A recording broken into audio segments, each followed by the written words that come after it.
if they're not yet closed, as we move into the guided meditation, taking a breath that is deeper than the one before.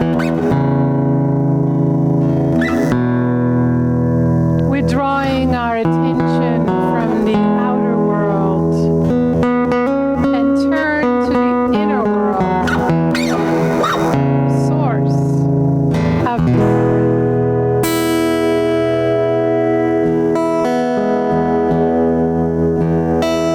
as today we do a little bit of a different practice,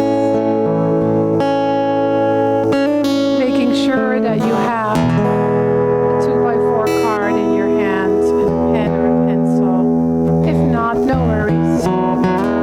Your memory shall.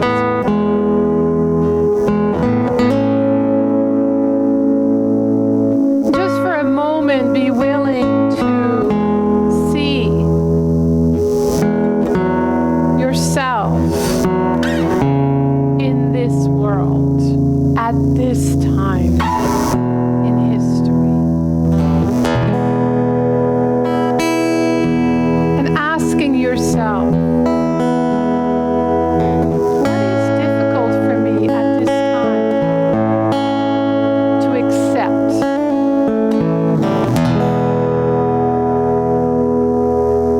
What is it that I'm challenged with accepting?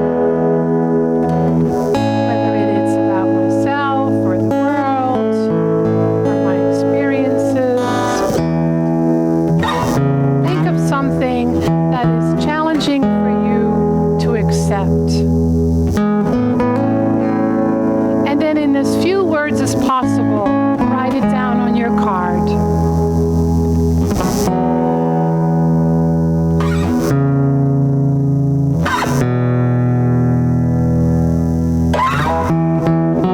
Or in your memory.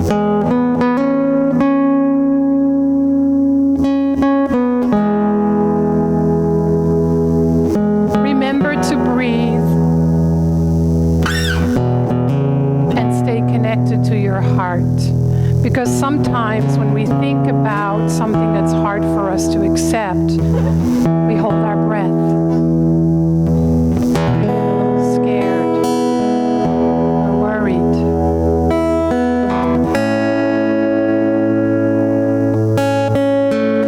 Once you have written it down, whether it's in your memory or on your paper, close your eyes. Take another deep breath. And just become still.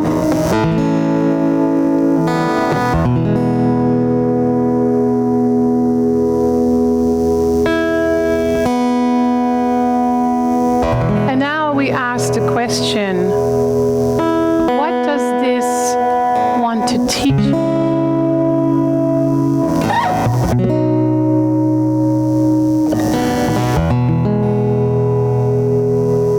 What wants to happen instead in me?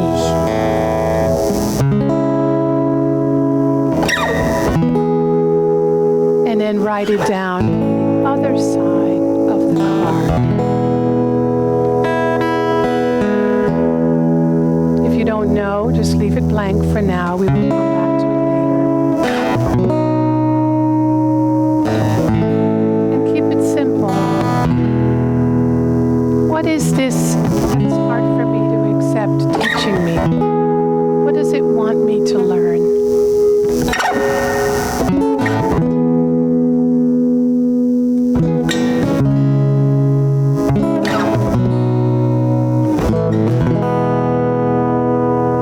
And then when you've written that down, whether it's in your memory or on your paper, take another breath and close your eyes. And allow yourself to be fully present with what is. Just letting it be without judging it, criticizing it, fearing it. It just is.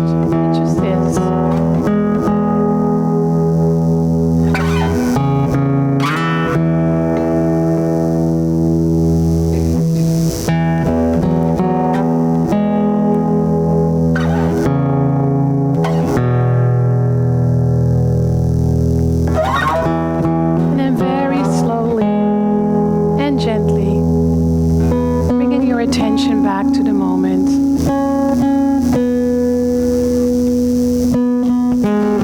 And when you're ready, open your eyes.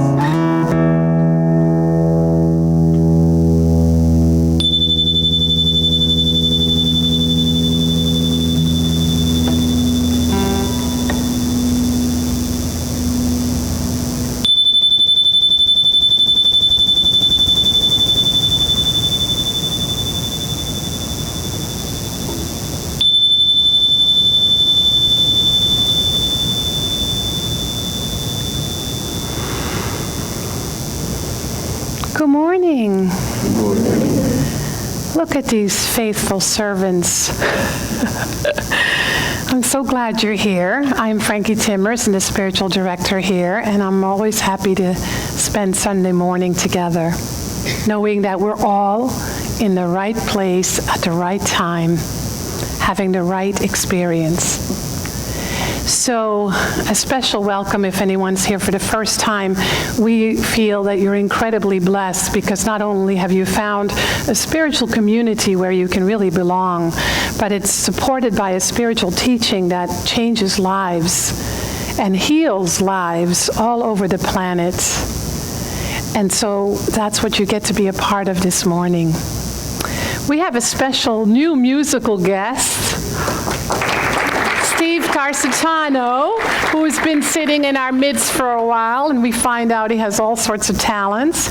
So Steve is playing for us today. I'm really excited. Steve leads a band called Dream Alchemy, and they have a CD, and he is so kind to sell them today for $5, all the proceeds going to this center. So what a blessing is that? So you get to take him home with you. And the other great news is that Steve is a Kundalini yoga teacher. How many of you have experienced Kundalini yoga? It's a very special way of doing yoga, and he is trained to teach it. So we have a flyer hot off the press on the table. On October 11th, he'll be teaching a class from... it starts at 6:30, and it's an hour and 15-minute class. And depending on how that goes, he might be teaching more often. So come and join that. I will definitely be there and enjoying the class. So let us do an opening treatment.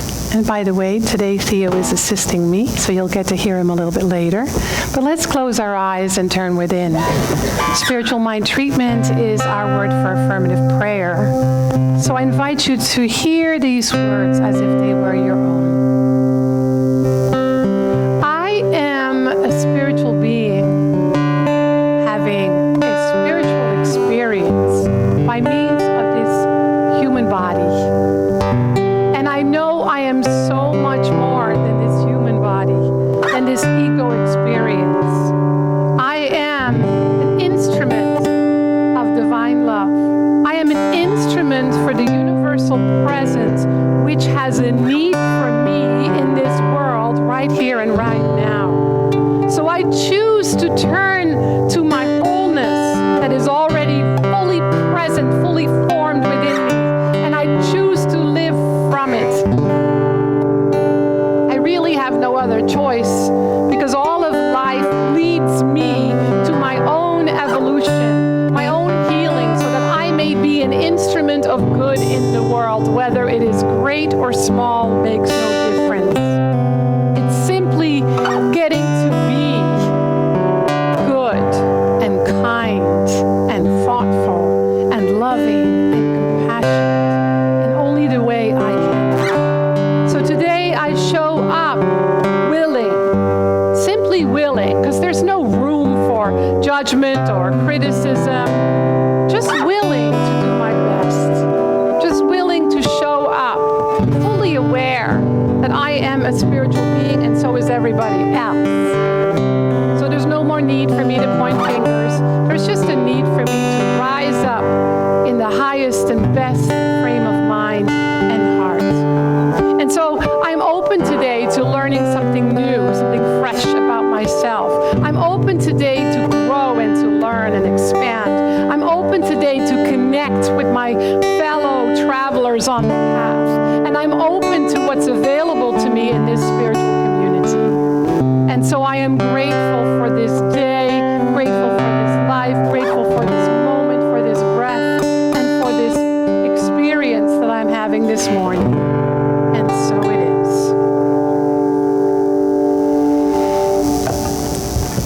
So,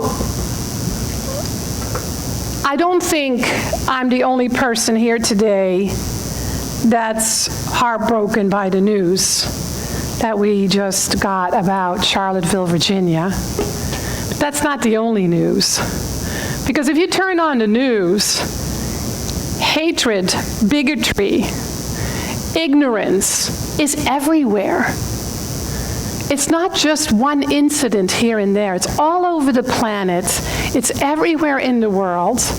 And so we're incredibly challenged, probably, to face what's happening knowing that we're a part of it, or we would not be on this planet today. So I want you to just kind of be with that. If you're somebody that doesn't watch the news at all, you can go la, la, la, la, la, la, la, but that still makes you a part of it because you're alive. And so it's important to know something of what's going on in the world, because the world becomes a reflection of who we are, and that's what I'm talking about today. And so we all get to be a part of shifting it. So I want you to go back to your card, and on the first side, where you wrote down the thing that you have a hard time accepting, I want you to put at the bottom, in me.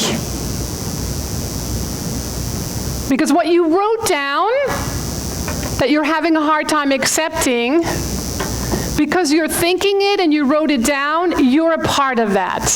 It is your experience, your perception. So that could be really, really hard right now, but I want you to write down at the bottom, in me. So those of you that are wandering in, I'm so glad you're here. What we did is we thought of something that's hard for us to accept at the moment. And then on the back we wrote, what is that teaching us? What is that inviting us to see or to be? Because what I'm talking about is that we all live in a world right now, a society, where we are literally encouraged to be terrified. We live in a culture of fear right now, and in this culture, it goes all the way to the top of our leadership. And it's easy to point fingers at one or two people, but as we've learned over the years, when there's one finger pointing out, there's always three pointing back. And when it comes to spiritual teachings and metaphysics and the science of mind philosophy, and you don't have to agree with this, it may mean that you're not really in this, maybe just for entertainment, that's okay. But if you're really in this, then what it says is, as within, so without. Which means that what I am witnessing in the world and what my opinion is about it says more about me than what's happening in the world. It just says I contribute to what I see in the world. So whether it's racism or hatred or anger or ignorance, we're all guilty. All of us. No one is excluded. So it's really easy for us to say, look at those people and what they're doing. But that is one of the most unhealthy ways to grow as a spiritual being, because it disowns you from your own experience and it blames others, which means that you feel like a victim. And one of the things that we're here to heal in this human experience we're having is a sense of victimhood, a sense of separation from each other, from life, from God, from spirit, whatever you call it. So, our spiritual path encourages us to be spiritual activists, which sometimes means you're a social activist. That's okay. But when we're social activists, we have to do it with love and compassion, because if we do it with anger, it adds to the problem. And you know the difference, right? You've seen social activists that are really angry, right? And you've seen that those who are loving. There's a big difference with a different result. So the topic today is fihi ma fihi, which loosely translated means it is what it is, which is one of my favorite sayings. And there's different ways to look at that, right? There's a way to say, well, it doesn't really matter, I don't really care, it just is what it is, and it's a passive way to be. But it can also be, it is what it is, as a way to say, I accept what is and I'm going to milk it for all it's worth. I'm going to use it for good in the world. The 13th century Persian poet and mystic Jalaluddin Rumi spoke these words, fihi ma fihi. And it literally means, it is what it is. That's a loose American English translation. But more intrinsic, more intricate, it means, in it is what's in it. Or you can take out of it what's in it. Which to me, when we look a little bit deeper, just means that what is before us has a purpose. It has something to teach us, something to give us. There is something to learn from it. We can use it to transform our consciousness so that we can literally experience unconditional love and compassion for everyone, everywhere, all the time. It's about acceptance from an active place, not a passive place, which is very different. I accept what is. Or I accept it and I'm going to learn something from it. I'm going to embrace it. I'm going to transform myself through it. And so we are then asked to act with more compassion and with more love. I'm not always sure how to do that when I'm watching the news, because what I want to do is not loving and compassionate, believe you me. But I know how to get there, and so do you. Even if your ego mind says, something in you knows. Ernest Holmes says this: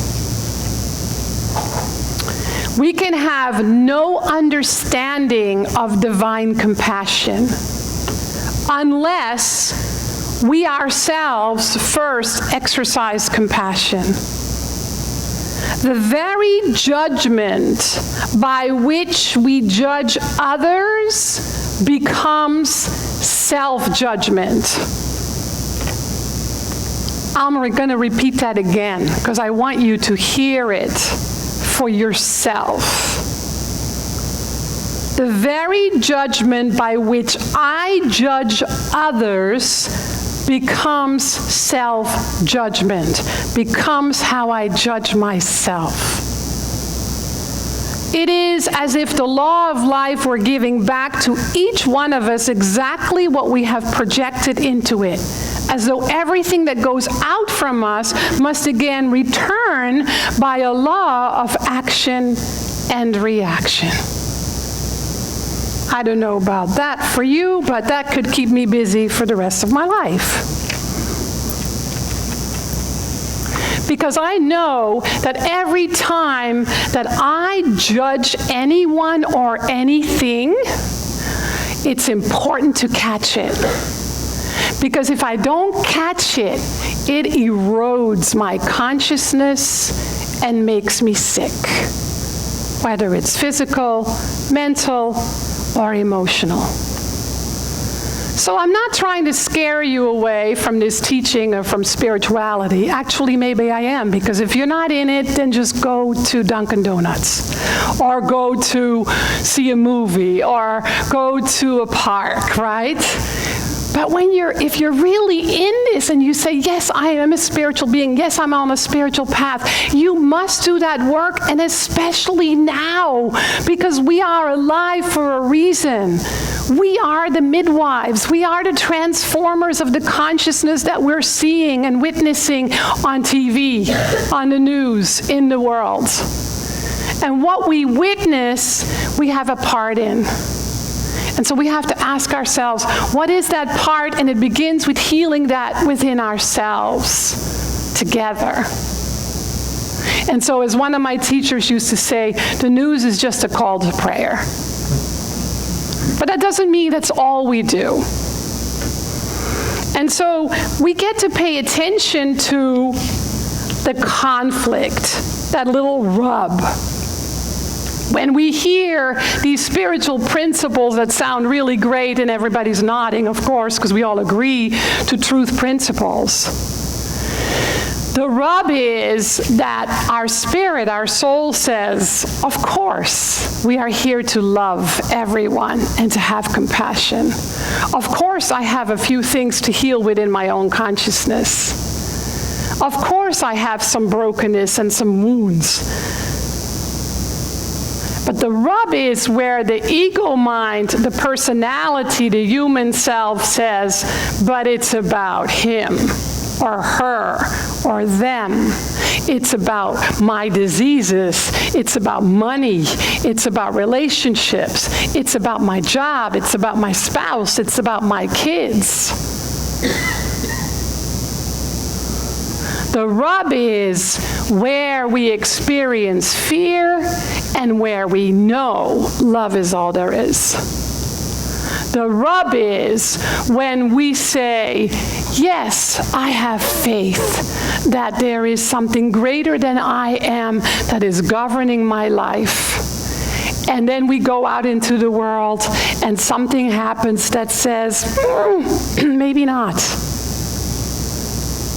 And so we get to pay attention to where the conflict happens in our own consciousness, in our own lives. Where your belief says lack, limitation, loss is what's real. And that's the work that we're called to do more now than ever. And so the question when we experience anguish, or fear, or pain, or loss, or lack, is now what? And I think that most of you would agree with me when I say to myself, now what? Only the highest and best I can bring to this. Only my highest consciousness I can bring to this. Only my faith I can bring to it. Only the truth is what I want. Because if I don't, I'm just going to keep on telling the story to whoever will listen. Have you heard about? Do you know what my sister did? Can you believe that I have a cold sore?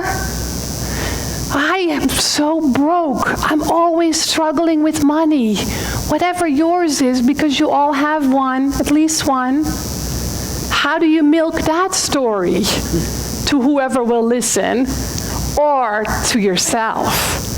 How much time and energy is your mind occupied with anxiety, fear, worry, lack, and limitation?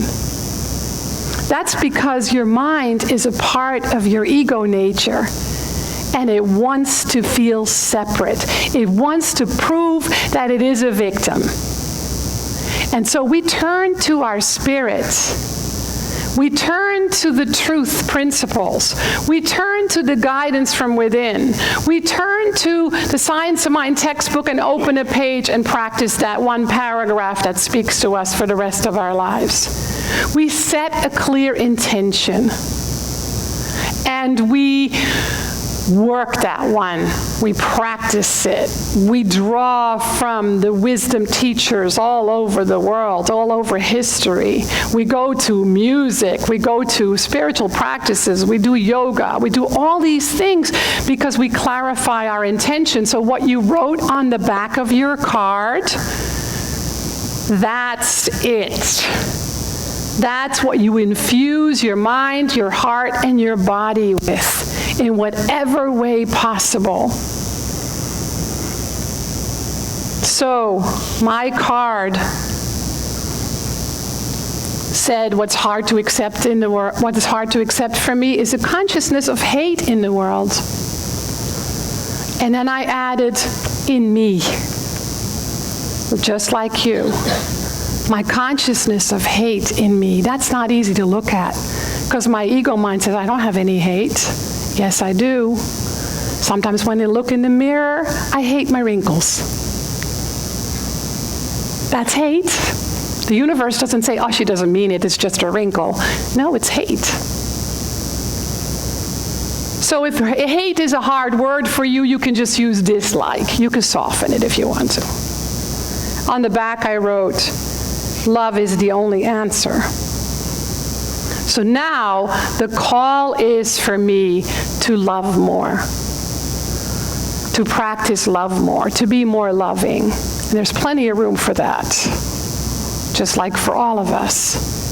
So what I'm really talking about is that acceptance requires action. It's not a passive thing, it's an active thing. So the question that we get to ask is, what is mine to be? What is mine to do? And that's different for all of us. For some of you, that may mean to completely change your life. For some of you, that might mean that you become a social activist.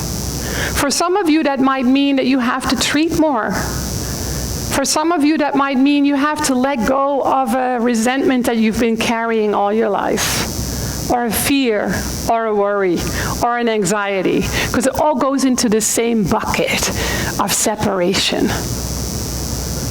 And then it is to do that, and not wait until the time is right. So the theme for August says, we embrace, or the theme for ours is spiritual living through love, compassion, and caring. We embrace love as the self-givingness of God to all creation, moving through us into expression as compassion, caring, mutual respect, and kindness. We express interest in and support for the well-being of ourselves and others. We express conditional love. We express unconditional love when observing the suffering of others and do what we can to give aid and show compassion. So when this whole news about Charlottesville kept me awake half the night, I decided to practice this for the white nationalists, the racists, the bigots. I decided not to go to sleep and stop my spiritual practice until I could feel compassion for them. Because my first initial thought was, not them, they're the bad guys. No, they're the part of me that I haven't yet healed. So can I have compassion for them and pray for them? See, it's easy to be on the outside looking in. But we also have to be on the inside looking out and bring it back to spiritual principle, right? So, Rumi also said this, your task is not to seek for love. Your task is not to seek for love, but merely to seek and find all the barriers within yourself that you have built against it. So we keep dissolving and transforming the rub, how we bump into life and what we struggle with. That's why it's there. It's our teacher. We don't have the privilege to curse it anymore because it adds to the hate and the ignorance and the bigotry in the world. We have to embrace it and dissolve it through our own practices. So we have our work cut out for us, you think? But relax. Take a breath. Because it's easy to hold your breath when the society says, be very afraid because the world is going to hell in a handbasket. Staying in the fear contributes to the direction of hell. We are the ones that have been called to, no matter what, stand in love and compassion and to keep healing what's in the way inside ourselves.